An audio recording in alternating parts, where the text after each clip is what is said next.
episode 5 of The Boys last night, the current season, and I had to talk about Firecracker. And this is a character that I haven't talked about, I don't think at all. I don't think I've even said the word Firecracker, even though I think the name is brilliant and hilarious at the same time, right? But this character, man, goes through a very serious arc that concludes in this last season. Spoiler alert, by the way. So if you haven't watched it, whatever, okay? You know what's going to happen. So this character, man, who we've got a lot of depictions of, right, and I can show her in various ways, and it doesn't get to the heart of who she is, right? We see her entanglement with Soldier Boy, right? We see like they're after, and we start to get a little bit of like inside of her, oddly during these moments here where she starts expressing, that she's actually like a real Christian, right? She is a real Christian. She has conservative views, and that's totally fine. But at her core, I think she's a person who grew up in this faith and believed it, right? So when we see her, and this is probably, I don't know if we get another moment. I'd have to go back in the series. I don't know if we get another moment where we see this of her, right? This, none of the makeup, none of the outfits, none of that stuff. Just a regular person, right? And in this regular person moment, I feel like we got a lot of what she was. So when I watch this show, like obviously a lot of the writing gets to be a little kooky and nutty, right? Like Seth Rogen being in the last episode with all his buddies just kind of really broke the fourth wall a little too much and got a little, it broke away from the story a little too much, right? I get it, why he wanted to do it, but it didn't fit.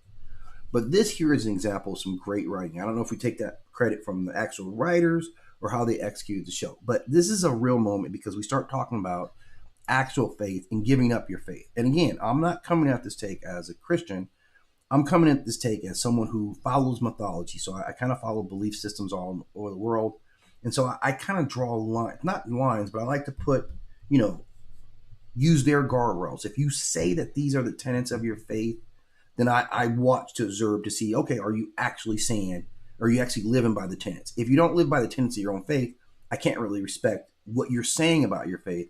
But people who are strong in their faith, even if I don't believe it, if you're strong in their faith, then I can at least respect how you go about your faith. Like I have some friends who are Muslim, right?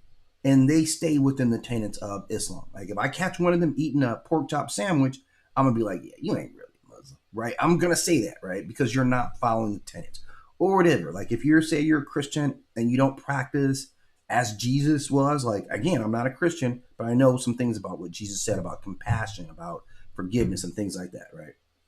So this creates like a real paradox because what happens when you are fronting a faith or you're actually in a faith and you don't live by those tenets? So I see this young lady here as someone who really actually believed in Jesus Christ. She really believed in her church. And this journey with Homelander led her on this wild ride where eventually she turns on her own faith. And this is the most significant scene because her character is partially built on obviously her conservatism, but it's also Christian conservatism. And this is a lens that the writers of this show have been very critical of Christian conservatism, right? Obviously, it's a big topic here in the United States, although we have a lot of belief systems. We have Americans who are also Muslims. We don't see any reflection against Muslims at all. We have a lot of people in America who are Jewish or whatever, branch, whatever their faith is, right? Scientologists.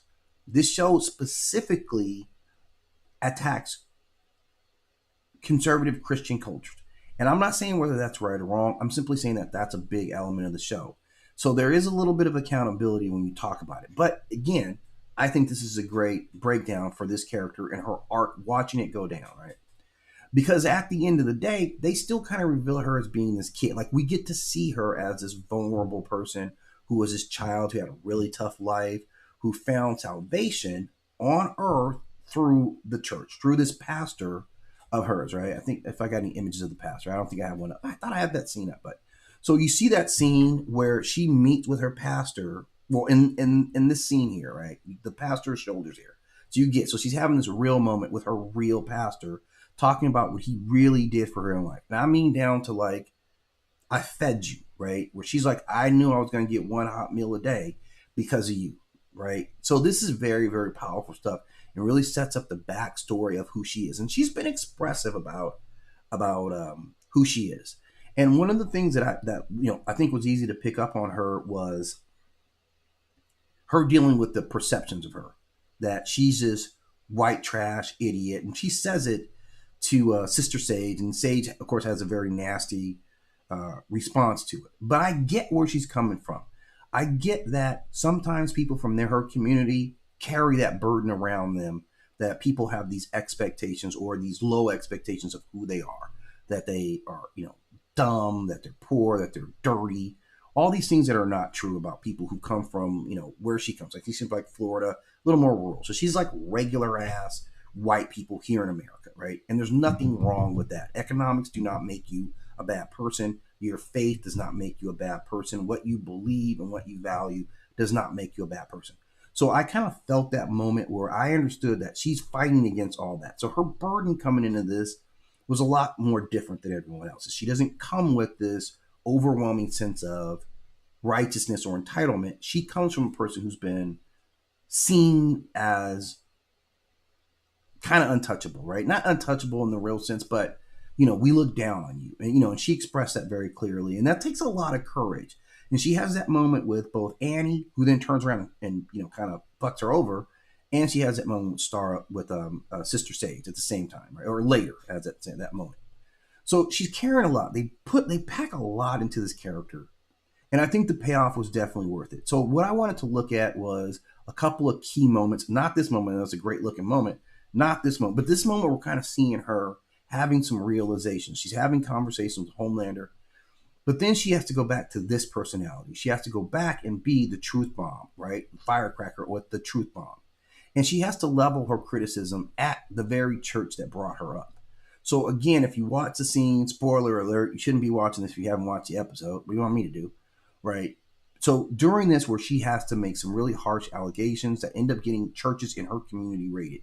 The people who brought her up, the people who were loyal to her, the people who literally fed her, she has to go on TV and deliver the speech saying that they're associated with Homeland or with Starlight, and they're bad people and they deserve whatever happens to them, right? And so she does this, but in it, you see a very revealing moment, right? This is like a real tear because she kind of gets what she's done. I think she gets it, and she's already feeling remorse about it. Now, the more righteous thing, maybe it's you let Homelander, it's going to be quick and easy when he finally does kill you, right? You hope. And maybe that was just what it needed to be, right? Instead of giving up your faith. So, but she doesn't. And this is symbolism as hardcore as it can get.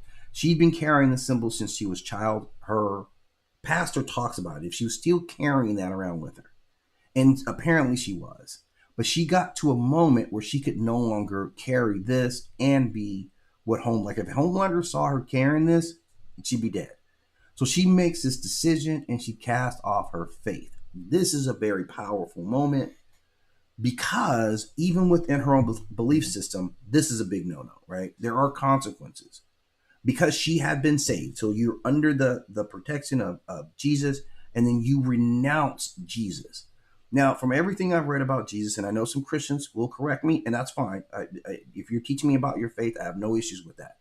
But it seems like to me, right, that rejecting your Lord is a huge moment in Christianity, and she does this. So she's had all this protection of her Savior. She renounces her Savior, right? This is a very powerful moment we're talking about. Like, look at the reverence. She's thinking about this, and then the moment happens where she actually does it.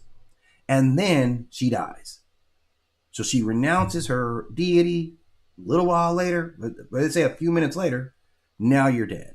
And the crazy thing about this is that the way that he kills her, she's alive, I think, long enough to like we see her eyes flickering. She looks at him. I think, in that moment, the dread that he killed her, right? He betrayed her. The person that she just swore her ultimate allegiance to, the person that she gave her faith for. She gave up actual Jesus and actual God for Homelander in that moment. And she knows it. And I think the significant part is in her faith, now she dies unsaved, right? Now she dies without having, because she had the light of Jesus in her, and then she rejected it, and then she's dead. So, and I know, I'm actually hoping some Christians jump in here and explain to me what I'm actually seeing here. The way I'm interpreting it based on what I know about your belief system is that in that rejection that she can be saved again, but she had to at least asked to be saved again, right? Like again, I think again, this is my moment. I'm hoping that maybe in her head while she was alive that she shot up a prayer. She's like, Jesus, please forgive me. I'm sorry, I did the wrong thing. I don't know that happened, but it's very powerful that that's how they isolated. This was all intentional. These writers don't, the way they execute the show, that nothing's by accident here.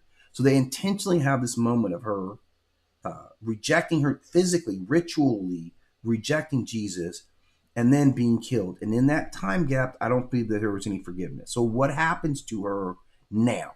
Again, this is from her perspective. I don't have her perspective in life. I'm only an outsider trying to see what does this mean in the context of being an actual Christian. The way I would interpret it, right, is that her soul is condemned at this point. That at this point, like, you're condemned. You died without having the light of Jesus within you anymore, right? So again, that's a powerful moment. The way that they built it up really shows a lot of like discipline from, the production crew, the storytellers here. They did a great job of kind of building this character arc. And I didn't want this part of the story to get left out. I think it's a significant moment in the story. Again, all this under this auspice of Homelander saying that he is now God, which I don't think he actually believes. He doesn't actually believe he's literal God because he doesn't have the capacity to create life or perform miracles. None of this stuff. And he's conscious of it. He's conscious that the abilities that he does have, which make him so special, are an experiment that can be repeated, that is still being repeated. Even I think he may have taken control of all like the V right now, but man, you never know what's out there. The last set we saw babies with laser beam eyes, so you're not as special as you like to present. And because Homelander is still riddled by his own insecurity. A god isn't insecure. A god isn't jealous. A god doesn't need validation. All the things that Homelander needs, and he's very conscious of that. He needs those things. So he's not running from what he is, but he's definitely robbing people of their own belief systems by his force. And I just thought this was like a moment in modern storytelling that really needs to stand out, because this is not just about Firecracker. It's about Christian nationalism. It's 100% an indictment of Christian nationalism. I'm not saying where I believe it's right or wrong. I'm simply saying that the show producers took that moment to make an emphasis about what their view of that religion is. Now, you can make whatever political or real life, analogies to this story, any political figures. I'm not going to touch that right now, but I do know that they were making a bigger moment, a bigger statement about Christianity, faith, and real life politics, consequences, corporations. And I think they said a lot in this moment. And I would think, Firecracker, because even though she was on the other side of the fence, obviously I wasn't rooting for her, but as a character, I didn't dislike her. Not like, Stormfront. I did not like Stormfront. This character, I felt a little bit more because I said, yeah, I get it. I get how you feel. I get how people perceive you. I understand that feels not so good, right? So I totally got that component of, kind of internally what she dealt with. So I just wanted to kind of, shine a spotlight on it just real quick. Let me know what your thoughts are on this, because I thought it was a significant moment in the storyline under this auspice of who is God and how you see God and what she did for his praise and how that immediately turned on her. I hope this didn't cost her her immortal soul, but I think very possibly it did. So give me your thoughts. I definitely appreciate it, and I'll be back later with some more